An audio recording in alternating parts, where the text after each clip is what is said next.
What's up, everybody? So before I get started, thank you everybody for subscribing. Tell your friends to subscribe. It's just to get me more in rotation. So if you don't want to see all my videos, just don't hit the bell notification. Hit you like the video and just subscribe. It doesn't affect you whatsoever. 87% of you, and I can't see who it is, but I can see the percentage through the analytics. And it's 87% of you that watch the videos aren't subscribed. That's almost 90%. That's a lot of people. Please subscribe. You're doing me an injustice. And I'm on a tune.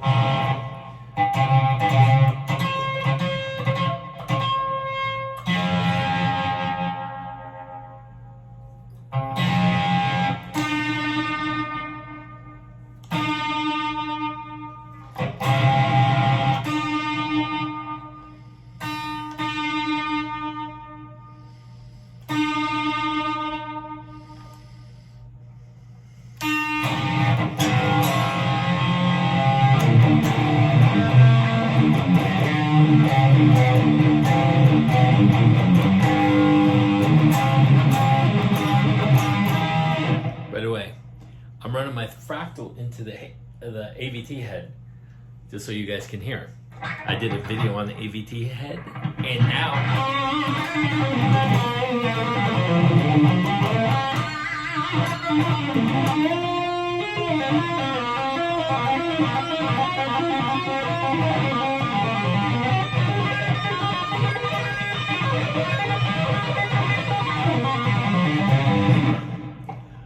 possible Licks4. Just so you guys can hear that.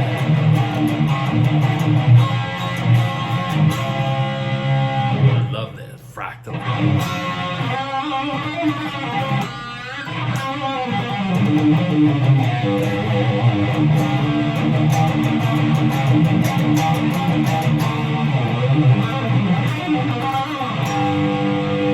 Okay, so tapping.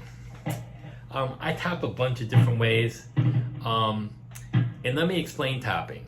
Tapping, if you're going to match it to the chord, and a lot of people don't explain this. I'm crooked to the video. So if you're playing a chord, like a G major, you want to play a G major triad, hence why you need theory.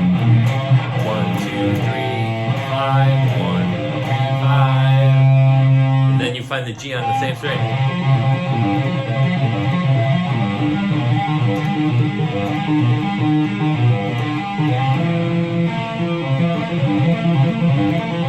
B minor, A minor, G major.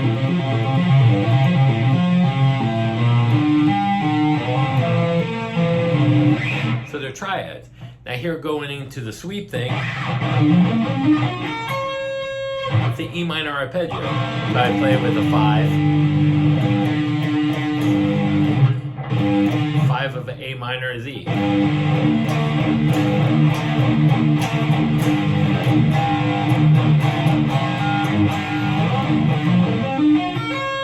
But at the bottom of this arpeggio is a G major arpeggio.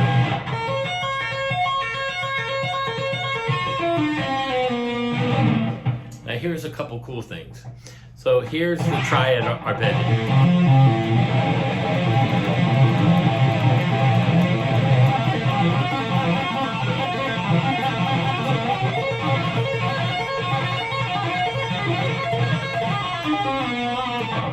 Now, that's just playing a triad.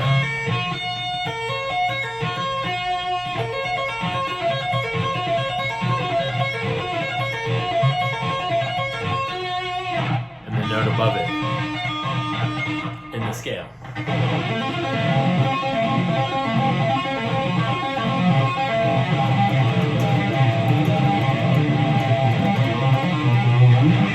So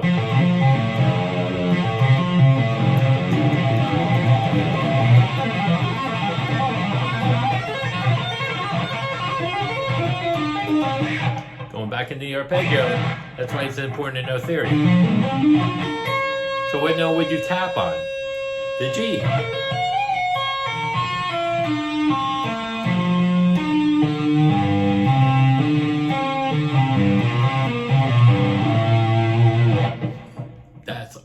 in theory. So I hope that explains a lot of the theory part stuff and tapping and arpeggio. So hence comes with the other part, whereas if you were playing an E minor arpeggio,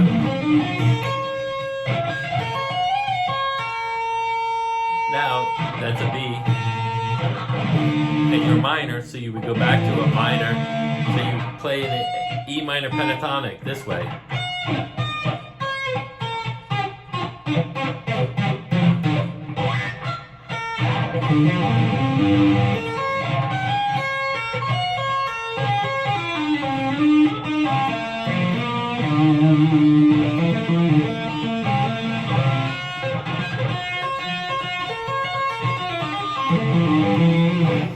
So you can go back into the E minor pentatonic and tap through that too.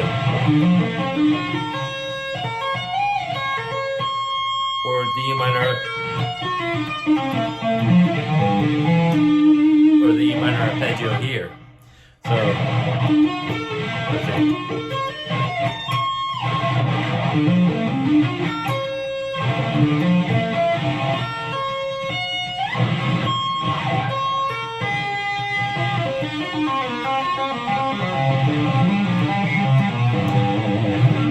So there's ways to skin a cat.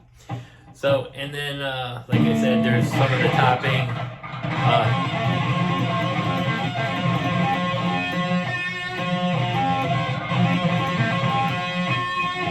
Octave to octave.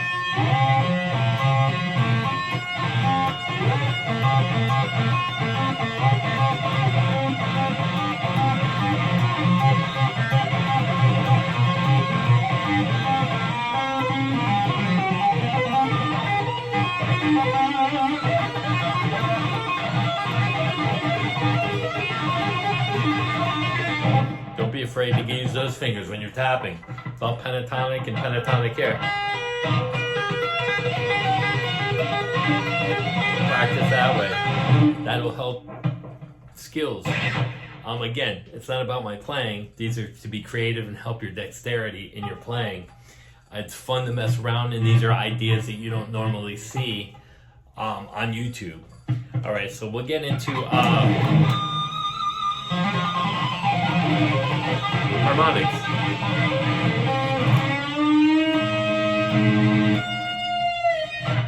So you can hit a harmonic, pitch it, roll, and tap. So I'm gonna, all I'm doing is tapping the harmonic as I bend up. And then releasing. That's a cool little technique. And then based on the tapping with the harmonics, somebody get me a doctor with this. It's kind of like harmonics.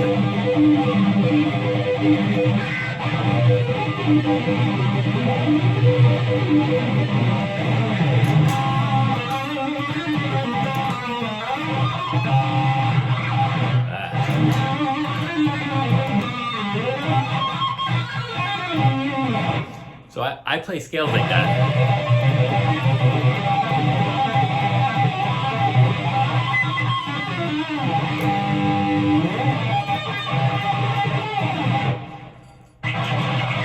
It's a cool, fun way to do things.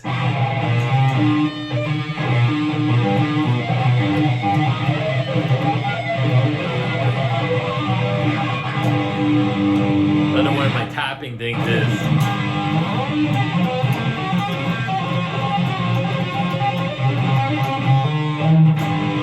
crisscross.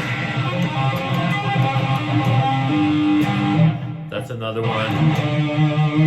Instead of doing this, the dive bomb, I do it with it. I'll put my pick in this finger and use my thumb. I pull off here. Pull off here.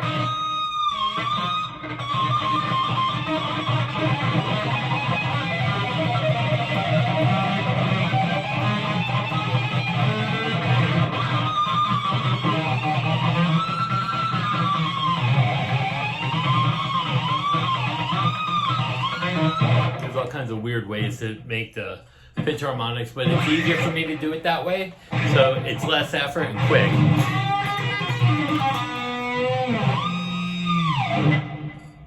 There's no pinching it with the pick. Pitch it on the release.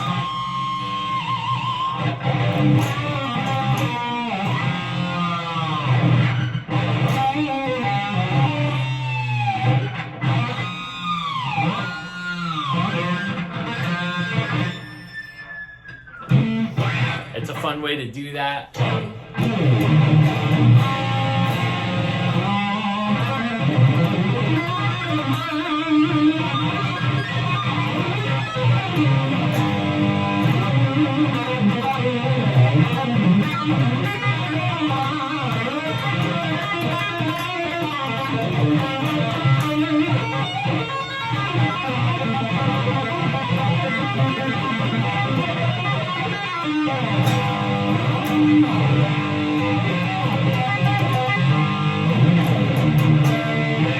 It's all of it crammed in. No, so it's fun stuff. Work on some of the tapping, some of the tricks, and maybe help you get creative.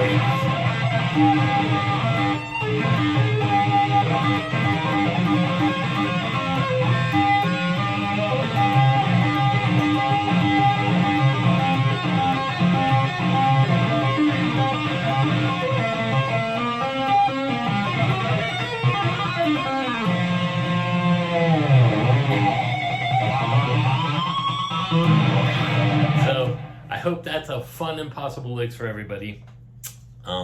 Again, I love this with the fractal, and you can run a Kemper Helix. It sounds great.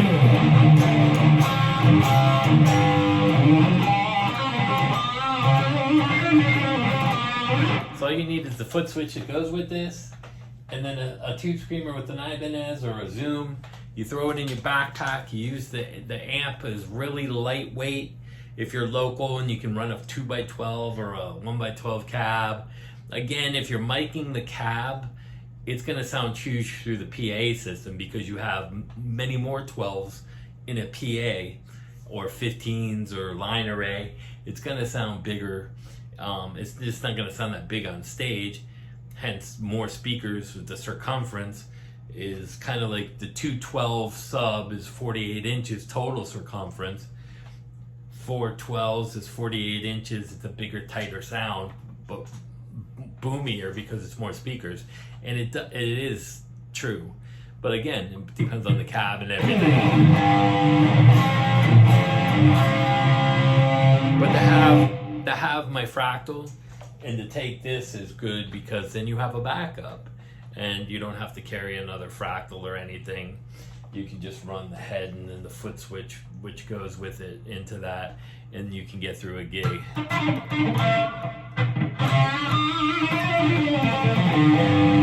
What I did in fractal, just so you guys can hear, is if I'm playing different stages, right? So that's a little bit bassy and thicker. And let me see. Enter. Get to here. This is my JVM patch.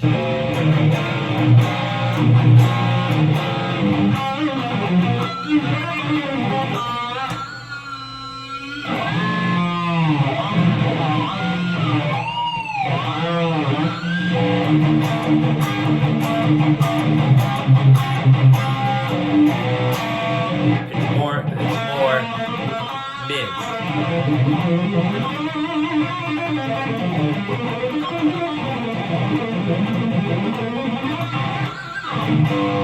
So if I have a bass player that has a really low end, I can use the JVM. If he's got a decent but not really thick bottom end, I'll use the Atomica pad. So I'm able to, I created different patches to help with the different heads, with the different kind of frequencies, you know, to cut through a mix. So I don't have to do anything on the fly.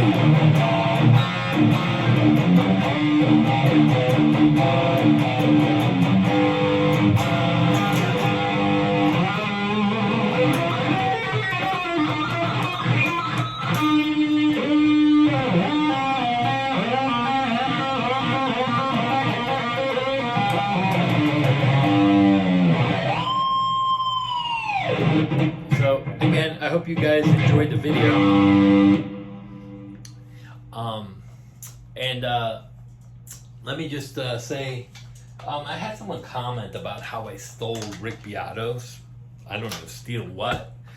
He doesn't play like me. He doesn't do anything that I do. But what I will say is he has an incredible ear, and he has an incredible way to go through music. But the thing that he does mostly now is he interviews a lot of famous guys,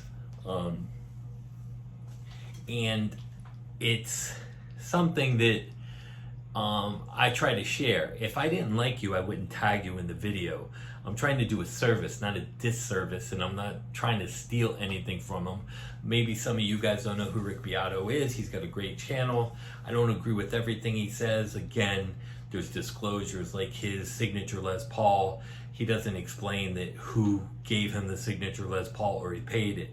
Now you can go to Gibson, you could pay $6,000 and make 2 changes on the Les Paul model and have your own signature, and they're only going to make you one for $6,000. It's basically a custom shop thing.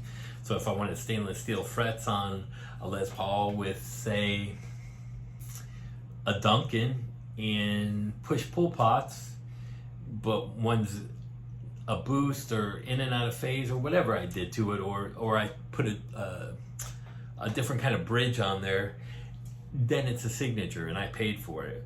But that doesn't mean he got it because his playing was great or Gibson offered it to him. He may have paid for it, or Gibson thinks of him as an influencer, or what's the other word? Like, it's the new way to promote stuff. Like, I don't know, I forget the girl's name. I don't know, she's a young girl with like frizzy blonde hair that barely can play pentatonic solos. Is she good? She's okay, not really. But people are pushing her because there's no guitar heroes left in this world. Hence why I want to give you all this information that might influence the way you play and just inspire you to write differently or to come out and play differently. There's all kinds of ways to do topping and whammy bar stuff and add it into blues, or I don't know, even some punk stuff, you know, just to make noise. So it's just however you want to use it, but the theory and the notes are all the same. It's how you apply it.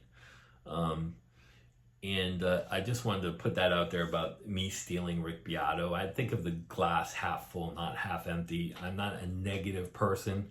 The only negative thing is in the angry guitar player. And again, I came back because there's a lot of people bullshitting a lot of people on these channels, and it's all, once the money aspect got involved, it all became tainted.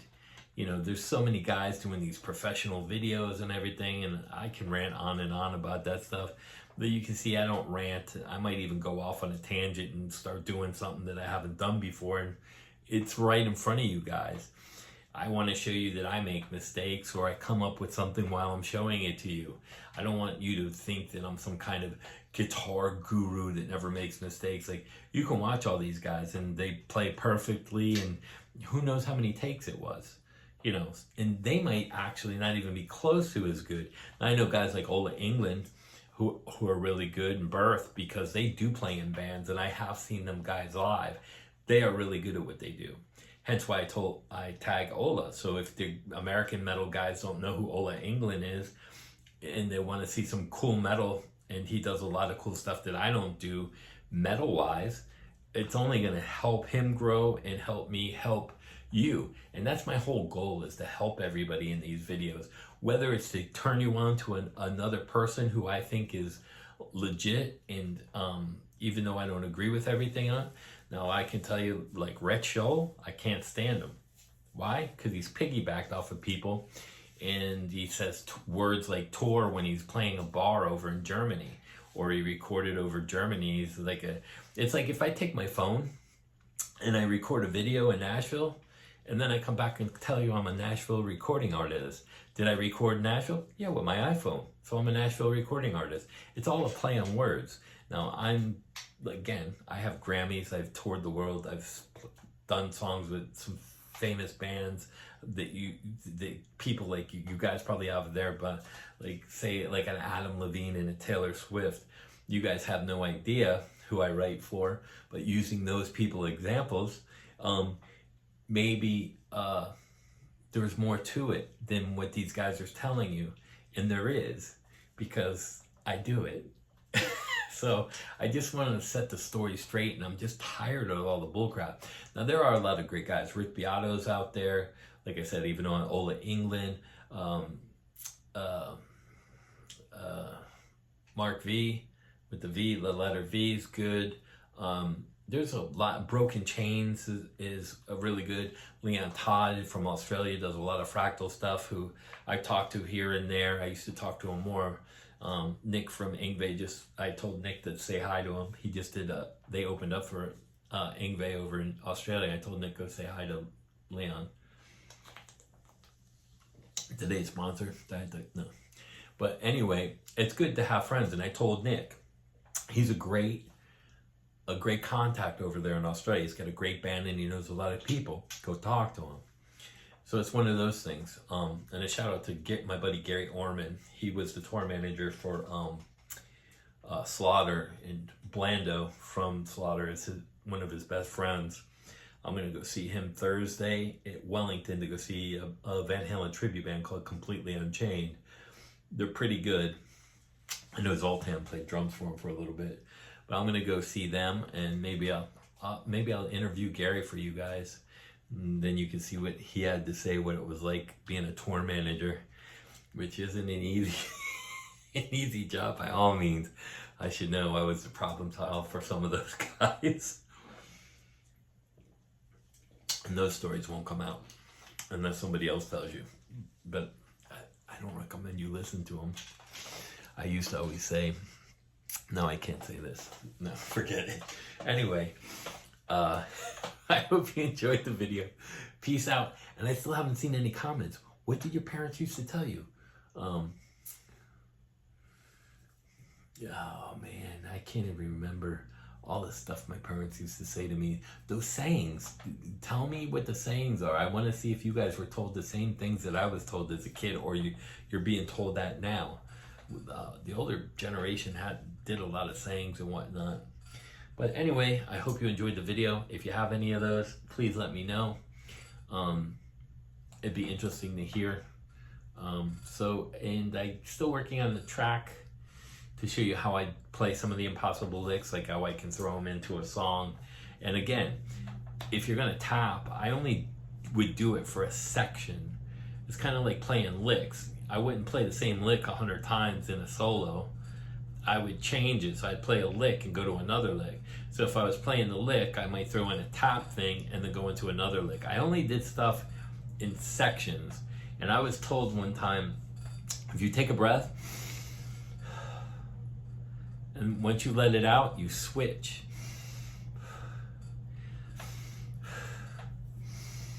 That's when you switch your licks.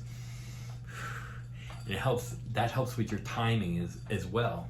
So, it's not just about tapping and feel like that, but maybe you, instead of counting, you do like 1, 2, 3, 4, 1, 2, 3, 4, 1, 2, 3. I mean, these are things that will help you with your soloing to break up the monotony. 1, 2, 3, 4, 5, 6, 7, 8. 1, 2, 3, 4. 1, 2, and 3. I mean, there's different ways to count to create those things. But once you start practicing like that, it becomes part of your playing. And then that helps you with your phrasing and makes you a better player. It's all the stupid little things. It's like I tell my son, when you hit a golf ball, he's 9. Before you swing at address, when you exhale, then you swing back and hit the ball as you're blowing out, It's kind of like lifting weights. And that's where you get your power with the breathing motion and stuff like that. But, again, even in golf, they don't talk about your breathing a lot.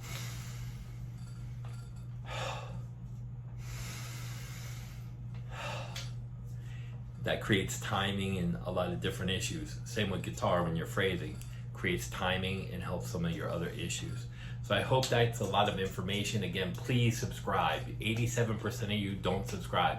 It's to help me get more in rotation, to get this information out and cut through the BS that's out there. I know there's some great channels. I know there's some people that are relevant, but there are also some people that aren't. Guitar Max had a thing with Michelangelo Abato about the speed, and he was picking at this, and I said, no, he's not. He's not even close, because if he could, he would pick it with one note, and he can't. So he's legato in it while he's picking it. It's not true that he's playing that fast. If he did, let me hear you pick it at all one note, or whatever 3,000 RPMs or whatever he was saying he did. It'd have to be like a drill. There's no way he can pick that fast. So that's a bogus claim. Some of the fastest world guys were eliminated for that, because it's a way of cheating. You know, playing that many notes per second, 32 notes per second, that you would be able to pick 1, 2. There's no way you're picking 32 times. And if you're shredding, you would have to play 32 notes in 1 second. There's no way your fingers or you can pick that fast. There's no one in this planet, unless they had help with a drill. Paul Gilbert could do it with the drill. But other than that, Michelangelo Beato is full of shit. He's a great guitar player, and I love the crazy train he did. But when you make stupid comments like that, it really, really nullifies your character as a guitar player and supposedly a shred master and one of the fastest players on earth, because now you're lying about your speed. That's the kind of shit I can't deal with. I don't like the flat out lies.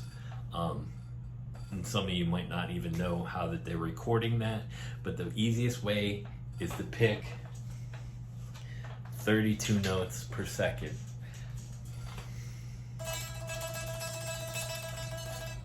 There's no way.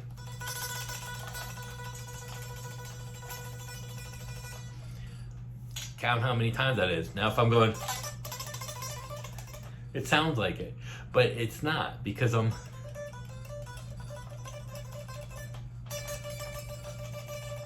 if you were shredding, you pick every note. That's my beef. All right. So yeah, I'm calling Michelangelo out. Let's see if he wants to yell at me some more. I critiqued him about talking about Spanish guitar and how it influenced the scales, which was complete fallacy. It was an Italian vocal monk. Do, re, mi, fa, sol, la, ti. So they changed the major scale into that. That's how that all started. He was wrong about that. He should really do his history, which is surprising to me, because he is a great player. I even told him, I said, dude, I loved you in Holland. I've been watching you for years, but don't ever say stupid shit. Please research the stuff you say. My God. But anyway, that's my rag on some of the players. It's what I hear and why I came back, because it was too much people telling people that don't know that much about guitar, who are learning guitar and that kind of stuff, and they're bullshitting people, and I don't clickbait, stuff that, I might say impossible licks or something like that. But if I think like the master of all heads is a Hughes and Kettner chord blade, in fact, why? I have that JSX, and can I turn it? And the Hughes and Kettner chord blade sitting right there. Just like this AVT head, I've had that for a very long time.